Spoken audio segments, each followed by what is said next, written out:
Hey there, welcome to this channel. I'm a specialist. I'm a gynecologist and obstetrician. And today we are going to be talking about your menstrual cycle. What is happening inside of your body every month when you have your period? And if you're new here, please consider subscribing. So let's jump into it. This might be painful for some people. We are going to be using a couple of props here. Don't judge us. So basically, what happens during your cycle? It is a hormonal roller coaster. As you can see here, these little follicles over here with the little eggs in them, they're growing throughout your cycle. But it starts off with a low level of estrogen. You can see right here.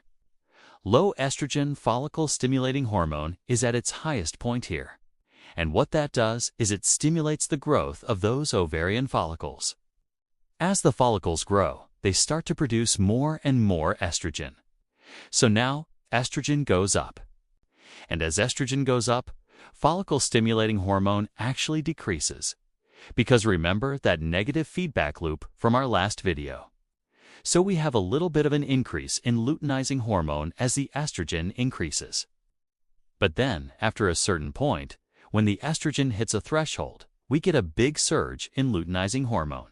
That triggers ovulation. So that's why you see it spikes here. So in simple terms, the way that I like to remember this is day 1 of your period to about day 14. Estrogen is increasing.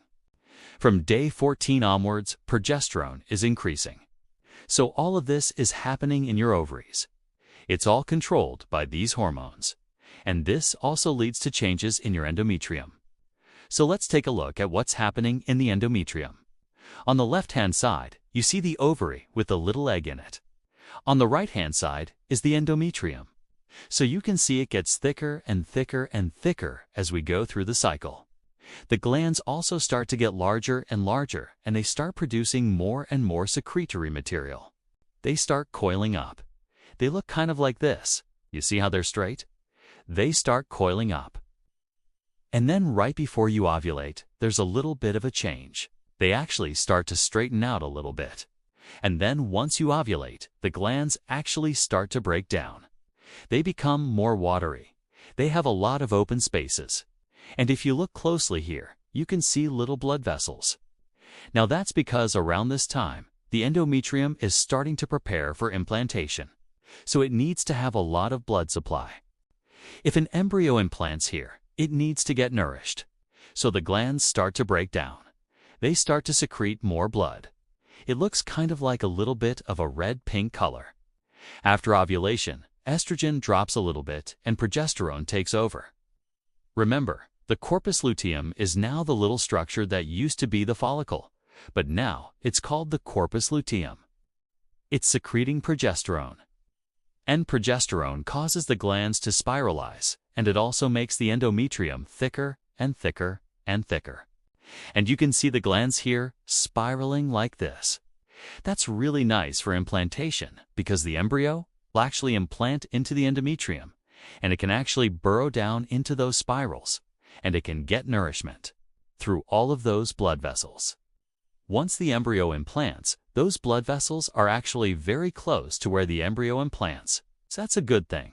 It can get a lot of nourishment. If you don't ovulate, or if the corpus luteum fails, progesterone drops. Then the glands actually start to break down again, and you start to see bleeding. And that's why you get your period.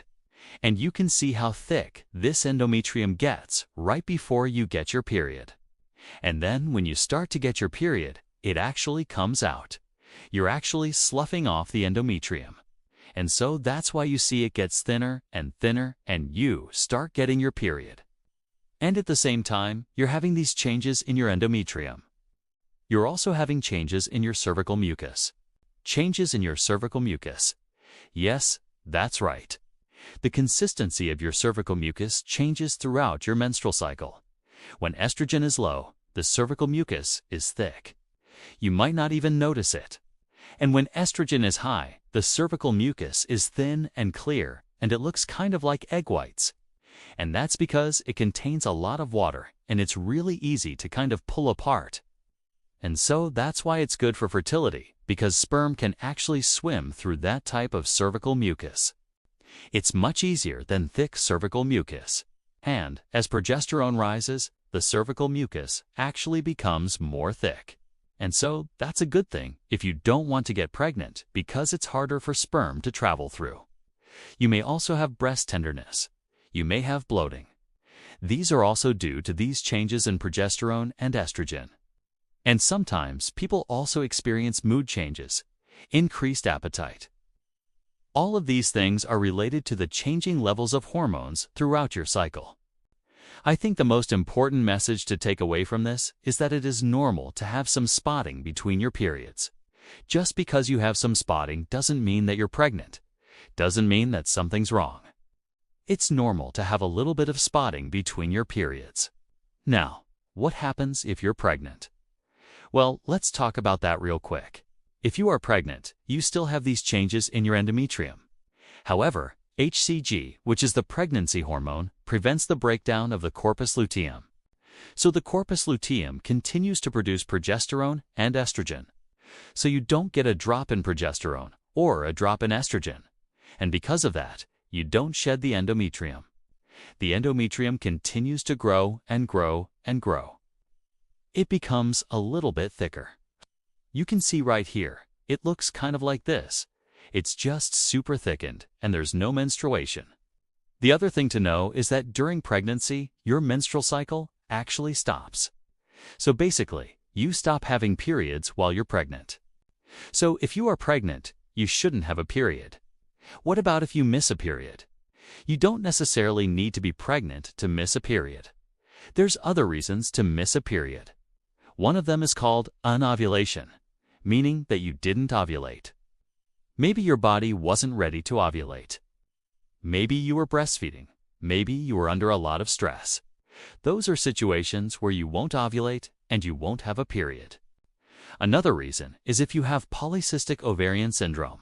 Sometimes people with PCOS will not ovulate regularly and therefore they won't have regular periods. Some medical conditions like thyroid disorders can cause you to not ovulate and therefore to miss periods. Very rarely, it could be something like premature ovarian failure. That's pretty rare. Or it could just be because you're breastfeeding, because you're under a lot of stress, because you've lost a significant amount of weight recently. And the other reason is that you may have had an ectopic pregnancy. An ectopic pregnancy is when the baby develops outside of the uterus. Sometimes it can develop in the fallopian tubes. Usually, that's where it happens. And that's actually a pretty serious condition. You do need treatment. You usually can't continue that pregnancy. The bottom line is if you miss one period, it doesn't necessarily mean that you're pregnant. If you miss 2 periods in a row, then you should probably check to make sure that you're not pregnant. And you can use a home pregnancy test. Sometimes people say that you should wait until your next period is due to use a home pregnancy test. I think that's silly. I think it's better to check sooner than later. If you're worried, then just check. The other thing to know is if you're sexually active and you have irregular periods, always practice safe sex. Always use protection or take some sort of preventative measures, because you could still be at risk for pregnancy. Okay, so hopefully you learned something today. Please subscribe if you haven't already. Like and share this video if it was helpful to you. Thanks so much for watching.